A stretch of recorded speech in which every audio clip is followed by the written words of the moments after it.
Hello दोस्तों, कैसे हैं आप सभी। मैं आशा रखती हूँ कि आप सब लोग खुश होंगे। Thank you so much guys, आप सभी ने बहुत अच्छे से सपोर्ट करा है मेरी पिछली 2 वीडियोस पे। मैं आशा रखती हूँ कि आप सभी आगे भी ऐसे ही हमें सपोर्ट करेंगे। अगर आपके पास आपके कोई रियल इंसिडेंट है, आपका कोई horror incident, real horror story अपनी, किसी और की या किसी की भी, तो हमारे साथ आप ज़रूर शेयर कर सकते हैं। अगर हमें आपकी स्टोरी अच्छी लगी तो हम ज़रूर अपने चैनल पे अपलोड करेंगे, जिससे कि और लोगों को भी जानने का मौका मिलेगा और सावधान रहने का ज़रिया मिलेगा। चलिए स्टोरी पे चलते हैं। माना जाता है कि बच्चे तो साक्षात ईश्वर का रूप होते हैं, बच्चों में तो भगवान बसते हैं। बच्चों की दुआएं कभी व्यर्थ नहीं जाती।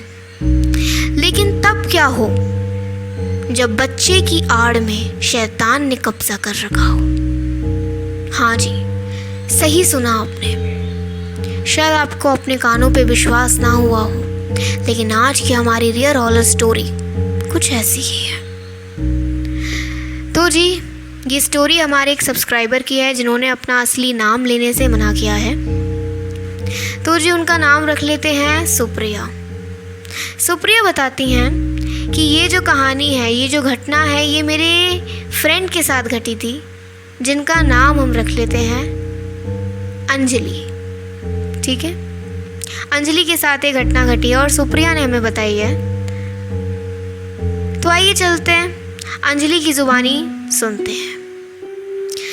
नमस्ते, मेरा नाम है अंजलि और आज जो मैं घटना आप लोगों को बताने जा रही हूँ, ये घटना मेरी ज़िंदगी में खौफनाक घटनाओं में से एक है। टॉप 1 नंबर पे आती है। आगे जाके आपको इसका रीज़न भी पता लग जाएगा। तो बात कुछ ऐसी थी कि घर में शादी थी और जिस दिन हमें निकलना था उस दिन सब कुछ सही चल रहा था। लेकिन उस दिन जब हम घर से बाहर निकल रहे थे, सब कुछ तैयार वगैरह होकर, कोई भी एक्साइटमेंट नहीं थी। कहते ना कि शादी ब्याह का माहौल है, किसी शादी में जा रहे हैं, और तब तो ज़्यादा एक्साइटमेंट बढ़ जाती है जब आप सब कज़न से मिलने वाले हैं और काफ़ी वक्त बाद कोई वेडिंग आई है। एक अलग ही एक्साइटमेंट होती है। लेकिन उस दिन ना सिर्फ मेरे मन में, किसी के भी मन में कोई भी एक्साइटमेंट नहीं थी। ऊपर से तो मेरी जो मॉम है, उनको कुछ अच्छा फील नहीं हो रहा था। उनको बहुत बेचैनी हो रही थी। ऐसा लग रहा था जैसे कुछ दुर्घटना होने वाली है, कुछ तो गलत होने वाला है। आखिर ये क्यों मुझे ऐसा फील हो रहा है, मेरी मॉम को नहीं समझ आ रहा था। लेकिन ये बात हम सब ने एक दूसरे से उस वक्त शेयर नहीं करी। हम सबको ऐसा लगा अपने अपने मन में कि शायद ये हमारे मन का वहम है, शायद एक नर्वसनेस है कि इतने दिन बाद सब लोगों से मिल रहे हैं, तो एक हल्का सा होता ही है ना कि कोई क्या पूछ लेगा। बस यही सोचते सोचते हम घर से बाहर निकले, शादी तक पहुँचे, शादी भी अटेंड करी। अब बारी आई वहाँ से घर लौटने की। तो मैं और मेरे कज़न्स अपनी अपनी कार में बैठे, मैं अपनी फैमिली के साथ, वो लोग अपनी फैमिली के साथ अपनी अपनी कार में, और फिर हम निकल पड़े। कुछ रास्ता तो साथ चले, लेकिन एक पॉइंट आने के बाद सब अपने अपने रास्ते हो गए। तो वहाँ से हुआ हमारा असली सफ़र शुरू।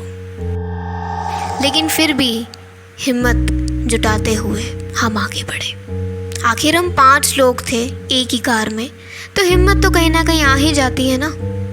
लेकिन अभी तक हम सब ने एक दूसरे से वो बात ही शेयर नहीं करी कि हम सब के मन में कुछ ना कुछ बेचैनी चल रही है, और वो अभी भी बरकरार है, अभी भी ख़त्म नहीं हुई है।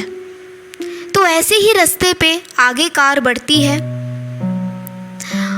और ऐसा लगता है कि कार के साथ साथ कोई चल रहा है। आप मानेंगी नहीं, स्पीड ऐसी नहीं थी कि ऐसा लगे कि कोई साथ चल रहा है, और आसपास कोई भी गाड़ी नहीं थी कि ऐसा लग रहा हो कि किसी की हलचल हो रही है, कोई साथ है। कोई दिख नहीं रहा था, लेकिन महसूस ज़रूर हो रहा था। हम सब बहुत ज़्यादा डर गए। पहले हमें लगा शायद ये दोबारा हमारे मन का वहम है, लेकिन नहीं। फिर जब दोबारा ये बात हुई, बार बार ये बात हुई, तो विश्वास हो गया कि सुनसान रास्ते पे कुछ तो शक्ति है जो हमारी कार का पीछा कर रही है। फिर भी अपने मन को मनाने के लिए हमने उस बात को जितना भूलने की कोशिश करी, हमने उतना ट्राई करा, उतनी कोशिश करी कि हम उस बात पे ध्यान ना दें। लेकिन कहते हैं ना कि एक बार अगर इन चीज़ों से सामना हो जाए तो आप चाहकर भी इन चीज़ों से ध्यान नहीं अपना हटा सकते हैं। अभी बस 15 मिनट ही रहते थे घर तक पहुंचने के लिए। एक दिल को सुकून मिला, सांस आई, ऐसा लगा कि अब सब सही हो जाएगा। लेकिन उसी दौरान क्या होता है, रास्ते में एक पार्क आता है और उस वक्त रात के बज रहे थे 2। उस वक्त हमें कुछ बच्चे दिखाई दिए जो क्रिकेट खेल रहे थे, होंगे कुछ 12-13 साल के, क्रिकेट खेल रहे थे। और हमारी कार वहाँ से पास हो रही थी उस पार्क के सामने से। पहले तो हमें लगा कि शायद कोई आसपास जागरण चल रहा होगा और बच्चे बोर होके क्रिकेट खेलने आ गए। लेकिन अचानक हमने ध्यान दिया कि जब बच्चे खेलते हैं, स्पेशली बच्चे, कोई भी गेम, तो कितनी आवाज़ करते हैं, लेकिन उन बच्चों में से तो कोई भी आवाज़ नहीं आ रही थी। ऐसा लग रहा था सब साइलेंट हो, पिन ड्रॉप साइलेंस। हमने गाड़ी के साइड मिरर में देखा कि वो बच्चे अब हमें घूर रहे हैं। वो बच्चे हमें ऐसे देख रहे हैं जो कोई आम बच्चा ऐसे नहीं देख सकता, और वो भी सब एक साथ क्रिकेट को छोड़ के हमको देख रहे हैं, हमारी गाड़ी को घूर रहे हैं। आखिर ये क्या था? उस वक्त ऐसी बिजली दौड़ी हमारे शरीर में, ऊपर से नीचे तक हम सुन्न हो गए। मेरी मॉम ने बोला कि जल्दी से कार भगाओ, जल्दी से स्पीड बढ़ाओ। मेरी मॉम को बोलना इतना ही था कि वो जो बच्चे थे जो अभी हमें घूर रहे थे, वो अचानक से रोड के सामने आ गए हैं, रोड के बीच में आ गए हैं, हमें क्रॉस नहीं करने दे रहे हैं। हम कोशिश कर रहे हैं कि हम साइड से कैसे ना कैसे करके अपनी कार निकाल लें, और हमने ऐसा ही करा। ईश्वर का नाम पुकार के हमने अपनी कार साइड से निकाली और हम ऐसी तेज रफ्तार में आगे बढ़े कि हमने पीछे मुड़ के बिल्कुल भी नहीं देखा कि वो थे भी या नहीं। हम जैसे तैसे करके अपने घर की गली के बाहर पहुंचे। हमने जल्दी से कार पार्क करी और हम सब निकलने ही वाले थे कि अचानक मेरी मॉम ने कहा कि सभी गिफ्ट्स ले लेना, उनको मत भूलना। मुझे उस वक्त समझ नहीं आया कि उन्होंने ऐसा क्यों बोला। मेरे मॉम ने मेरे डैड से कहा और मेरे डैड ने डिक्की खोली, सारे गिफ्ट्स लिए, और जैसे ही हम अपने घर की ओर बढ़ने लगे, हमें पीछे से आवाज़ बहुत तेज़ की आने लगी, बहुत तेज़ की। ऐसा लगा कि बहुत तेज़ से कोई पुकार रहा हो, लेकिन हमने किसी ने भी पीछे मुड़कर नहीं देखा। उसके बाद क्या हुआ क्या नहीं, उन बच्चों का, उस आवाज़ का क्या मतलब था, उस दिन हमें इस मंजर से रूबरू होने का, हमें आज तक उसका जवाब नहीं मिल सका। लेकिन यही थी मेरी एक सच्ची घटना जो बहुत ज़्यादा खौफनाक थी। एक खौफनाक रात, मैं समझा नहीं सकती कि किस मंजर से मेरा परिवार और मैं गुजरे।